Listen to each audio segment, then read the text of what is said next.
ಕೆಕೆರಿ police ಠಾಣೆಯ ವ್ಯಾಪ್ತಿಗೆ ಬರುವ ಎಲ್ಲ ಚಿನ್ನ ಬೆಳ್ಳಿ ಅಂಗಡಿಗಳಿಗೆ ಕಡ್ಡಾಯವಾಗಿ ಸಿಸಿ ಕ್ಯಾಮೆರಾಗಳನ್ನು ಅಳವಡಿಸುವಂತೆ ಇನ್ಸ್ಪೆಕ್ಟರ್ ರೇವತಿ ತಿಳಿಸಿದರು.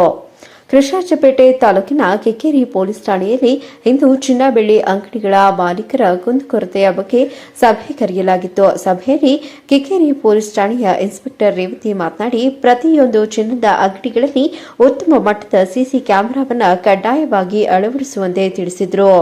ಇತ್ತೀಚಿನ ದಿನಗಳಲ್ಲಿ ವಲಸೆ ಬಂದ ಜನರು ಚಿನ್ನ ಖರೀದಿ ಮಾಡುವ ನೆಪದಲ್ಲಿ ಚಿನ್ನವನ್ನು ಕಳ್ಳತನ ಮಾಡುತ್ತಿರುವುದು ಕಂಡುಬರುತ್ತಿದೆ. ಹಾಗಾಗಿ ಯಾವುದೇ ವ್ಯಕ್ತಿಗಳ ಮೇಲೆ ಅನುಮಾನ ಬಂದಲ್ಲಿ ಕೂಡಲೇ ಪೊಲೀಸರ ಗಮನಕ್ಕೆ ತರಬೇಕೆಂದು ತಿಳಿಸಿದರು.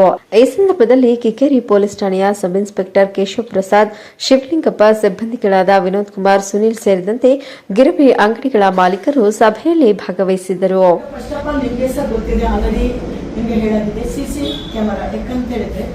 ಯಾವ ಬೀದಿಯಲ್ಲಿ ಅಥವಾ ಯಾವ ಸ್ಥಳಕ್ಕೆ ಪ್ರತಿದಿನ 100 ಜನ ಬಂದು ಹೋಗ್ತಾರೆ, ಸರಿನಾ? ಯಾವುದೇ ಸ್ಥಳಕ್ಕೆ ಅಥವಾ ಬೀದಿಗೆ 100 ಜನ ಬಂದು ಹೋಗ್ತಾರೆ.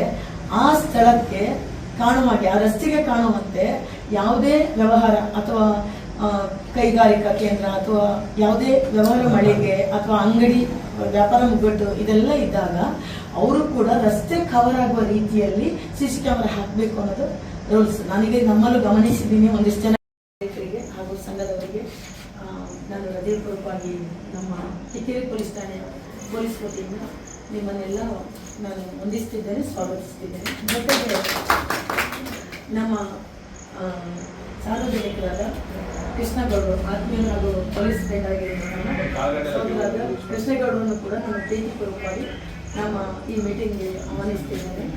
ಜೊತೆಗೆ ಪತ್ರಕರ್ತ ಮಿತ್ರರಾದ ಶಂಭೂರವರನ್ನು ಕೂಡ ಹೃದಯಪೂರ್ವಕವಾಗಿ ಪ್ರೀತಿ ಮತ್ತು ಗೌರವಪೂರ್ವಕವಾಗಿ ನಾನು ಸ್ವಾಗತಿಸ್ತಾ ಇದ್ದೇನೆ. ಅದೇ ರೀತಿ ನಮ್ಮ ಠಾಣಾ PSI ಕ್ರೈಮ್ ಹಾಗೂ ನನ್ನ ಪ್ರೀತಿಯ ನನ್ನ ಠಾಣಾ ಸಿಬ್ಬಂದಿಗಳನ್ನು ಕೂಡ ನಾನು ಈ ಸಭೆಗೆ ಸ್ವಾಗತಿಸುತ್ತಿದ್ದೇನೆ. ಜೊತೆಗೆ ಎಲ್ಲರಿಗೂ ವಂದನೆಗಳು. ಜಾಸ್ತಿಯಾಗಿ ನಾವು ಕೂತ್ಕೊಂಡೆ ಮೀಟಿಂಗ್ ಸ್ಟಾರ್ಟ್ ಮಾಡೋಣ. ಸರಿನಾ? Thank you. ಓಕೆ, ಈ ಹಿಂದೆ ಕೂಡ ಒಂದು ನಿಮ್ಮೆಲ್ಲರ ಮೀಟಿಂಗ್ ಆಗಿತ್ತು. ಬಂದ ಸ್ಟಾರ್ಟಿಂಗಲ್ಲೇ ನಾನು ಅನೌನ್ಸ್ ಮಾಡಿದ್ದೆ. ಈಗ ಯಾಕೆ ಇನ್ನೊಮ್ಮೆ ಮೀಟಿಂಗ್ ಅಂತ ಹೇಳಿದ್ರೆ, ಈಗ ಮಳೆ ಸ್ಟಾರ್ಟ್ ಆಗಿದೆ. ಇನ್ನು ಮಳೆ ಸ್ಟಾರ್ಟ್ ಆದ ನಂತರ ನಾವು ನೋಡ್ತಿದ್ದಂಗೆ ಎಲ್ಲ ಕಡೆಯಲ್ಲಿ ಕಳ್ಳತನ ಆಗಿರೋ ಬಗ್ಗೆ ಮೆಸೇಜ್ಗಳು ಬರ್ತಾ ಇದ್ದಾವೆ. ಹೌದಲ್ವಾ? ನ್ಯೂಸ್ ಪೇಪರ್ಲಿ ಓದ್ತಾ ಇದ್ವಿ. ಹಾಗೆ ಕಂಪ್ಯಾರಿಟಿವ್ಲಿ ನೋಡಕ್ ಹೋದ್ರೆ ನಮ್ಮಲ್ಲಿ ಅಂತ ಯಾವುದು ನಡೀತಾ ಇಲ್ಲ. ನಾವೆಲ್ಲರೂ ಒಂದು ಲೆಕ್ಕದಲ್ಲಿ ಸುರಕ್ಷಿತರಾಗಿದ್ದೀವಿ ಅಂತ ಹೇಳಬೇಕು. ಯಾಕಂದ್ರೆ ಕಳ್ಳತನ ಆದ ನಂತರ ಹುಡುಕೋದು ತುಂಬಾ ಕಷ್ಟ. ಆದ್ರೆ ಕಳ್ಳತನ ಆಗದಿದ್ದಂಗೆ ನಾವು ತರ್ಕೊಂಡ್ರೆ ನಾವು ಸೇಫರ್ ಸೈಡ್ ಆಗಿರ್ತೀವಿ. ಯಾಕಂದ್ರೆ ನಮ್ಮ ಸುರಕ್ಷತೆ ಜೊತೆಗೆ ನಮ್ಮ ಕುಟುಂಬದ ಸುರಕ್ಷತೆ ಎಲ್ಲ ಕೂಡ ಇಂಪಾರ್ಟೆಂಟ್ ಆಗಿರುತ್ತೆ. ಯಾಕಂತ ಹೇಳಿದ್ರೆ ಒಂದು ಕಳ್ಳತನ ಆಯಿತು ಅಂತ ಹೇಳಿದ್ರೆ ನಮಗೆ ಮಾತ್ರ ಲಾಸ್ ಆಗೋದಿಲ್ಲ, ನಮ್ಮ ಇಡೀ ಕುಟುಂಬಕ್ಕೆ ಕೂಡ ಲಾಸ್ ಆಗುತ್ತೆ. ಹೌದಲ್ವಾ?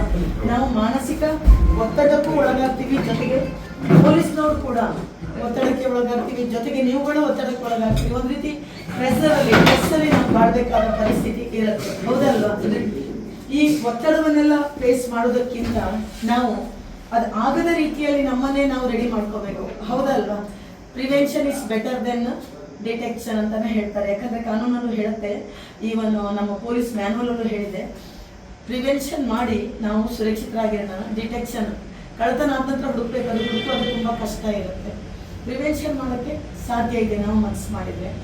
ಈಗ ಫಸ್ಟ್ ಆಫ್ ಆಲ್ ನಿಮಗೆ ಸಹ ಗೊತ್ತಿದೆ, ಆಲ್ರೆಡಿ ನಿಮಗೆ ಹೇಳಾಗಿದೆ ಸಿಸಿ ಕ್ಯಾಮರಾ. ಯಾಕಂತ ಹೇಳಿದ್ರೆ ಯಾವ ಬೀದಿಯಲ್ಲಿ ಅಥವಾ ಯಾವ ಸ್ಥಳಕ್ಕೆ ಪ್ರತಿದಿನ